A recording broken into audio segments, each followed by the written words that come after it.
Hello friends, welcome to নবায়ন online and studio. আজকের ভিডিওতে আমরা দেখব যে স্টুডেন্টরা অ্যান্টি র্যাগিংয়ের ফর্ম ফিল আপ কীভাবে করবে। কলেজের ভর্তির ক্ষেত্রে অনেক স্টুডেন্টদেরই কিন্তু আগে থেকে অ্যান্টি র্যাগিংয়ের ফর্ম ফিল আপ করতে হচ্ছে। তো এই অ্যান্টি র্যাগিংয়ের ফর্ম ফিল আপ করার জন্য তোমরা সরাসরি এই ভিডিওর ডেসক্রিপশনে দেওয়া লিঙ্ক থেকে কিন্তু এই ওয়েবসাইটে তোমরা চলে আসবে।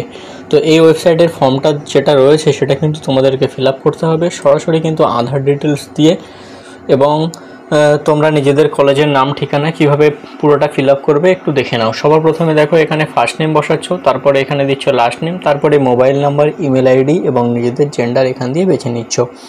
সিটি তোমরা লিখে দেবে, এখানে কোন সিটিতে তোমরা থাকছো, স্টেট, ঠিক আছে, কোন স্টেটে তোমরা বসবাস করছো সেটা কিন্তু এখান দিয়ে চুজ করে নেবে, এবং এখানে তোমাদের ন্যাশনালিটি কিন্তু ইন্ডিয়ান হতে হবে।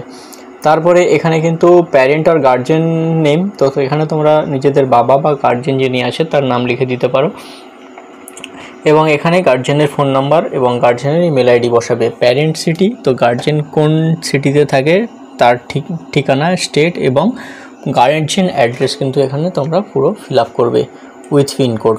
তারপরে এখানে চলে আসি, ঠিক আছে, তোমাদের কলেজটা কোন স্টেটে রয়েছে, তো এখানে নিজেদের কলেজটা যে স্টেটে রয়েছে সেই স্টেটটা কিন্তু এখান দিয়ে তোমাদেরকে বেছে নিতে হবে, ঠিক আছে। তারপরে এখানে কিন্তু তোমাদের কলেজের নাম এখানে কিন্তু তোমাদেরকে বেছে নিতে হবে। তো তোমরা যে কলেজে পড়ছো সেই কলেজের নামটা কিন্তু এখানে বেছে নেবে। তারপরে এখানে দেখো সেই কলেজের কিন্তু ডিটেলস চলে আসবে, ঠিক আছে, কলেজ কোড, কলেজ নেম, ঠিক আছে, ইউনিভার্সিটি কোড রয়েছে কি, ঠিক আছে, কোন ইউনিভার্সিটির আন্ডারে কলেজটা রয়েছে সেটা কিন্তু এখানে দেখতে পাবে। তারপরে কলেজ ডিরেক্টর নেম, এখানে কলেজের প্রিন্সিপালের নাম কিন্তু তোমাদেরকে লিখতে হবে।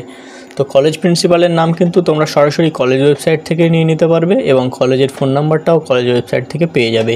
কলেজের ল্যান্ডলাইন নাম্বারটা এখানে অপশনাল রয়েছে, তোমরা চাইলে ফিল আপ করতে পারো বা চাইলে ছেড়েও দিতে পারো। তারপরে তোমরা কোন কোর্সে সেই কলেজে পড়াশুনো করছো সেটা এখানে কিন্তু ডিটেলসটা ফিল আপ করবে, এবং তোমার কোর্সে কতজন স্টুডেন্ট রয়েছে, ঠিক আছে, এখন কোন বর্ষে তুমি পড়াশুনো করছো, ঠিক আছে, এবং তোমার কলেজের কাছাকাছি কোন পুলিশ স্টেশন রয়েছে কিন্তু সেটা এখান দিয়ে ফিল আপ করবে। তারপরে এখানে ইউজিসির কিছু রেগুলেশন রয়েছে সেগুলো কিন্তু এখানে তোমরা পড়ে নেবে এবং সবগুলো চেকমার্ক করে নেবে। তারপরে নিচের দিকে চলে আসো, এখানে কিন্তু দেখো কয়েকটা প্রশ্ন তোমাকে করা হয়েছে। ওয়্যার ইউ এভার র্যাগড, তোমাকে কি কখনো র্যাগিং করা হয়েছিল? Did you ever rag anybody, তুমি কি কাউকে র্যাগিং করেছিলে? What is the phone number of national anti ragging helpline, তো ন্যাশনাল অ্যান্টি র্যাগিং হেল্পলাইনের যে নাম্বারটাই সেটা গুগলে সার্চ করলে তোমরা পেয়ে যাবে। তবু আমি এখানে সার্চ করে দিয়েছি, দেখো 24 ঘন্টা কিন্তু এই হেল্পলাইন নাম্বার কিন্তু অ্যান্টি র্যাগিংয়ের, তো এই হেল্পলাইন নাম্বারটা এখানে তোমরা বসিয়ে দেবে।